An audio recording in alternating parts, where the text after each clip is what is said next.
here, but I'm gonna act like he my homie because he got a bag. So that's how everything got watered down. Because be very careful who you talk to, because you'll never know who the informant is, who the cooperating witness may be, and you'll never know somebody who was a friend today may have been flipped the night before and become your enemy tomorrow.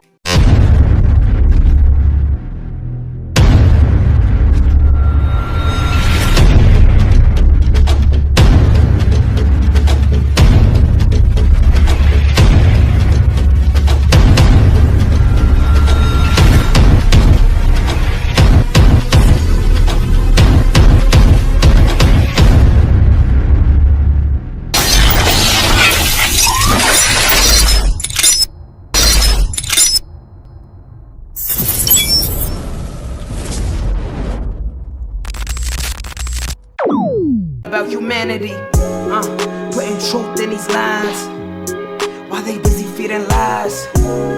When you got that tunnel vision, gotta open up your eyes. Wake up and go to sleep. Man, I'm praying all times. And to my guys, ain't no other side. This for my brothers, I'ma pray we all shine. Lock the door. Go ahead, lock the door. Lock the door. Go ahead, lock the door. Yeah, you already know.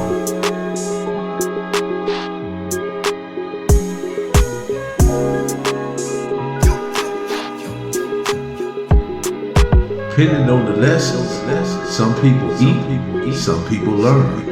But the game is gonna send you a bill. How is it that hip hop get to dictate the narrative now? Because these individuals are like, at one time, gangbanging provided the backdrop for hip hop. Yeah, it was the other way around. Yeah, now it's don't switch. Yeah. What's your thoughts? How you feel about that? Well, the reason because I heard you rap. We're gonna get to that too. The reason it switched because it's a whole lot of more money now, and the cats that got the money now is the dudes, them type of dudes like we talking about. That ain't from the soil. That ain't really, you know what I mean, they ain't cut from it, but they got the bag. And nowadays the bag is everything. You know what I mean? They hypnotize everybody with the bag. So that's how everything got so watered down. Oh boy, oh yeah, I seen the paperwork on him, but I'm gonna turn the left eye to it because he having a bag. Or yeah, he ain't really from around here, but I'm gonna act like he my homie because he got a bag. So that's how everything got watered down, because them, you know what I mean, back in the day, it was the industry had the bag. Them rappers wasn't on like that. So they was, and then we knew, we looked at rappers as like, them rappers. Like we didn't, you know what I mean, they not us. They represent us. But now they looking at the rappers as they the streets. Because that money got everybody just, in the internet got them chasing everybody doing all this stupid shit to try to go viral. They losing themselves. Because you think every time I went viral, I wasn't trying. I go viral damn near every week. I wasn't trying, I just doing me. Just being Big Blue Ragg. But when you trying, you doing dumb shit. You know, when you doing dumb shit, you losing your morals, you losing your yeah, exactly. You compromise your dignity. Do you think they understand that the bag is a double entendre? Because there's a money bag and then there's a body bag. Yes, sir. Yes, sir. If you don't understand that, it don't necessarily have to go to the money side. Yeah, it can go to the other way. Still we saw that with Young Dolph. We saw that with other individuals that multiple individuals, even Tupac. We go far back as Tupac because Tupac. He started this. Speaking of that, Tupac didn't recognize. What you talking about? Yes, Pac started this being a rich and famous celebrity, going over there with Suge and the mob and them. And from there, Chris Brown thought it was cool, and Lil Wayne thought it was cool, and Soulja Boy thought they all wanted to be Pac. Pac started it. I'm glad he started it. He can't get just because he Pac, he don't get, He don't realize that these cats got enemies. Yeah. And when they got enemies, you let the industry in your sets, in your hood. You don't think that just because you said MOB mob in a song, in songs, whatever, all that means something. Okay, do over there. Yeah. But when you see these other guys, they gonna feel different about that. And that's what. And they gonna pull you up on it. They gonna call you out. That's what led to. They gonna confront you. That's why the situation. I don't think he was ready for that. Nah, not at all, because he didn't know how serious it was. I don't think he even had a clue to. At all, because like he not from this. He didn't grow up in this. He never, you know what I mean? He can rap about it. He was an actor. He was a visitor. Yes. He was a guest. Yes, for sure. He was a guest. But he act like he was a, you know what I mean? Like he said his song. Well, you all up in this game, but you got the rules missing. Did he say something like that? Yeah. Got the rules missing. Yeah. He had the rules missing. He had them missing. He didn't even know him. He wasn't around long enough to even learn them. And then he listened to an individual who was half in and half out himself. Himself. Got in through money. Was a markeing genius. Yeah, got in through money. Yes, sir. Got in through money. Yeah. It's like another one. Yeah. Yeah. A good kid. Good kid. He was a good kid. Bad. Yeah. When you first saw that, what was your thoughts on it? The whole Pac situation. Uh-huh. Oh man, I was devastated because I was a super Pac fan. I all were. Yeah, I was devastated by when I first heard him stay in MOB, and when he started doing when I seen him in Ludus Park, when I seen him with the P hat on. When I seen Live and Die in LA, the Live and Die in LA video, I was like, oh man, damn Pac. Because remember he was with Big Sight. Big Sight. He was with the 40s at first, and then he was with IBCs. Yeah, IBCs. Okay. Yeah. The Legends. I mean the 40s and the IBCs. Everybody, Mentu, Kato, everybody was rapping about all the cats in the thug life with him. They was, That's why he was always wearing blue rags and always saying Loke and all that. But he didn't know what he was doing. He was just all over the place. So what's your thoughts about this? Cats don't follow protocol, guidance, instruction. They follow trends and who they like. Yeah, because that's why ain't none of these cats got no big homies no more. Ain't no structure in that way. That's why all these young cats is out here just doing them, because that's what they follow, just what they say, because they like everything. This is what they follow. They doing this all day, every day. Everything is just them. They whole life. They, you know what I mean? That's why they get their heads down on live or on live getting their heads blown up, because they not even, they got them. They got them with this. So once they got them with this, what we talking about ain't nothing. We can't compete with this. We can't compete with this. Even with our young homies, we can't compete with this. We can't. We tell them, whatever, they on this. They want to be famous, but they don't want no money. Exactly. They want the fame and attention. They just want attention. They don't want no money. They want attention. They think it's cool to go to jail. Think it's cool to beef with each other. Think it's cool to backdoor your homies. Than the facts. Yeah. They think backdooring your homies is cool. They think killing your own homies is cool. They think that's good. They think that's a good thing. Ain't nothing good about none of that. Ain't nothing good about us killing each other as period. But especially not your bro. What you talking about? You call him your brother, you love him, you like what? You supposed to ride for him and with him and this, then my bro, and you wanna, what can we do about it? We can change a lot of the music. For one, we can change a lot of the music, change a lot of shit we be just talking about, period. We can change a lot of the content of you know what I mean, these podcasts and what's being pushed, what's being fed, like what's being forced. We can change it in that sense by these type of podcasts, by these type of people coming together more, networking more to us who have enough intellect, enough know-how, enough intelligence, you know what I mean, and enough and still got our souls. We need to be networking together as more and having our own media so we can have this type of dialogue and this type of content, and versus all the fuckery that's going on out there, all the, you know what I mean? Proper preparation prevent poor performance. Poor performance, yes. No jumper. I see it as a booby trap. What's your thoughts? It's because of, you know what I mean? Yeah, because in the sense of a lot of most cats that go on there, they're not too intelligent. That's who they go after. Because we can look at S-Bomb, Crip Mac. Yeah. 40, the guy, and it's constantly going on and on. Yeah, it's keep going on. It's gonna keep. And now he with the guy King Peel. But I think where they go wrong, all these guys that you name, they bring them dudes all the way into their world and open up everything, expose everything like they the homies. Invite them to everything, to their hood days, to they got them all around everything. They talking, saying everything. So when you bringing these type of people into your world, this world, what you expect? You got to separate that. Ain't nobody doing it professionally. Cause there's a few cats that went on there and they good and they still go on, but they didn't go on there with that. But when you go on there these all my homies, this my hood, we do this, we on this block, we do this. When you extra out trying to make, you know what I mean? The world think you just this ultimate super gangbanger to these people, what you expect? So yeah, in that sense, when you're going on there, yeah, it's the boob, you know what I mean? So you gotta think about the individuals who go in there and there as well, as far as versus, it's both sides, you know what I mean? It's the, you know what I mean, the Adam 22 and his staff, but it's these cats who going on there too. You gotta pay attention to, you know what I mean? So yeah.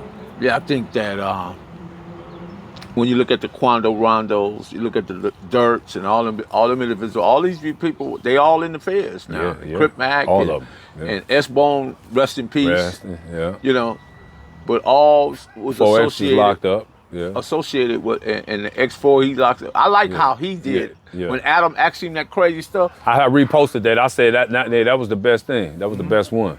But then he ended up doing something stupid, I guess, or whatever. But yeah, I was like, that was the best. He stayed, he stitched lip. He stays tight. Do you think the quote unquote the OGs are apathetic? In other words, they lack interest and concern about what they created. They not as invested as they were. Of course. As they it's should way be. more. Yeah, that gap is way bridged farther now. Like, you know what I mean, that generational gap. Oh yeah, so it's both ways. Yeah, the OGs, they like, man, they don't even pay attention at all. They not even like, man, that shit crazy. So, and then the youngsters, they don't got nobody. So and then they feel like they got to be extra. They already got, because they out here, they got daddy issues already. That's why they gangbanging. So then it's like my daddy issues. Now I got more than that. Your big homies, my big homies I ain't got no big homies. So it's just me, I'm out here. Is it hard to take a big brother role with them? Other words, when you see your little homie doing something wrong, you can kind of give him some instructions and try to like give him the right way of doing it? It's a little hard. It's a lot harder than now than it ever be, because I always took that role like within like 5 or 6 generations. In like 5 or 6 generations, I took that role, and it was more easier. Now it is a lot harder. It's like harder to get out to him. And I don't even. And now I'm more on the positive. You know what I mean? I'm more on positivity now on this, you know what I mean, on at this stage, you know what I mean? But in the younger me, I was more on the gangbanging, and it was still easier. But I never was all the way negative, even my influence as the little homies, I was always influenced from to go to school. I used to be the one to go to their games, go to their football, basketball practice. You know what I mean? Look out for them, give them a few dollars when their grades was good, when they did something, when they had I was like that. I was a big homie, big bro in that sense as well. It wasn't just all gangbanging. So I always had that balance. So, but of course, me maturing, I'm getting more towards the positive side always as I mature. So, but it's even now I'm more positive than I was when I was younger. It's still even a little harder, yeah. Talk to me about your music. How is your music this day, and what's influencing your music? It's still like always, man, just everyday stuff, my everyday stuff I experience every day. Observable reality. Very observable, yeah, everything that go on around me, everything I'm going through day to day is still, so that's why mine's always stay current versus a lot of older cats, they music don't really cross over to other generations. Mine do, I'm thankful for that. Like the biggest group of listeners I have on Spotify and shit like that is 18 to 25. You know what I mean? And I'm finna be 50 in a couple months. You know what I mean? So that's a good thing. So I'm reaching every generation, all demographics, all cats, people all over the world. So reason being, because I always stay current. I keep the concepts of my music current with what's going on. You know, man, I'll get a little reminiscent and going back in the day, tell a little stories in there too, but it's always gonna be current with what's actually going on right now. Like my next song, something about this interview right now will be in the next song I make, like that. And that's it. What's your thoughts on today's communication? Dead homies, on gang, on hood. We lagging, man. Yeah, and that's crazy. Yeah, the vocab and everything, and it's like. Do they really know what the dead? What that I remember that was the ultimate. That was the ultimate to say that. That meant that was like, ooh, that was the one that made everybody shut up when they don't believe you. Right. And everybody was like, all right. That was like, okay. Yeah, now it's just something to say. Like free market. It's just throw it out there. And then you got people that's like, you got females saying it, people that, non-affiliates on the dead. What dead homies? You got kids saying it, and they don't have no dead homies. And so now it's like, yeah, that's a bad thing. Everything is commercialized. Everything lost its value, man, and that you know what I mean, the moral value of it. and everything that was valuable to us morally, it lost itself, man, with this internet, man, this social media and all, you know what I mean, all this buffoonery going on out here, man. Man, it's incredible, man.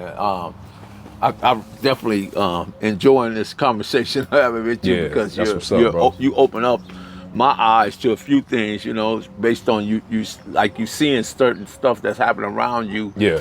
And through your music, I think through your outreach, that individuals is more easy to talk to you. Yes. Because I mean, just looking at you definitely got all the dynamics of what they believe in and what they follow, right? Yeah. You know, that goes along with hip hop. So what's next for Blue Wire? What do you want? A whole lot of, like, man, I got a whole lot of music videos coming up. I got a show June 30th. You know what I mean? Out here in LA area in Hollywood. You know what I mean? I'm doing a show June 30th. Yeah, a lot of music video. I got lots of merch coming. I got some. Oh yeah, and then in July, I got a big party and video shoot. You know what I mean? Out there in Vegas. You know what I mean? And around the time, close around my birthday. You know what I mean? I got that going on. That's something big for us, for me. You know what I mean? Me and my people, me and my movement, putting on for my brand, man. Ragg fam, putting on for my city, man. DeWardy. You know what I mean? And putting on for my brand, building the brand. I have artists. I have diverse artists from different genres. Mm-hmm. You know what I mean? That signed to my brand. And so the more I build financially, I'm investing into them.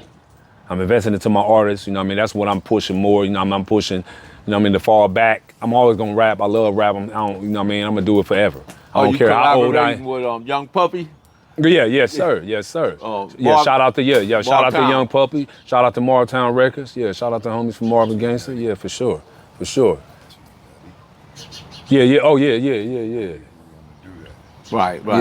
And that's a good thing, man. Shout out to Young, I call him Chalk. That's Chalk Dog's son. So yeah. I just found out that recently that's what they called him, that he was Big Chalk. Because I know that's one of them names on it. And I just recently found out that Puppy and Big Chalk was the same person. I just found that out. Well, Big Chalk is his dad. He Lil Chalk. Yeah, he Lil Chalk. Okay, yeah. He Lil Chalk. All right, but shout out to them, man. I appreciate it. Man, but we're gonna go ahead and lock the door. Lock it. I got you. Cali finest, baby. Proof of grind all the time. Music money. Got a dollar sign. Hub City. I'm a street nigga. Streets fuck with me. I'ma keep pushing products to the feds get me. It's guap off top. Diamond Cartier. That nigga Wall won't give a broke.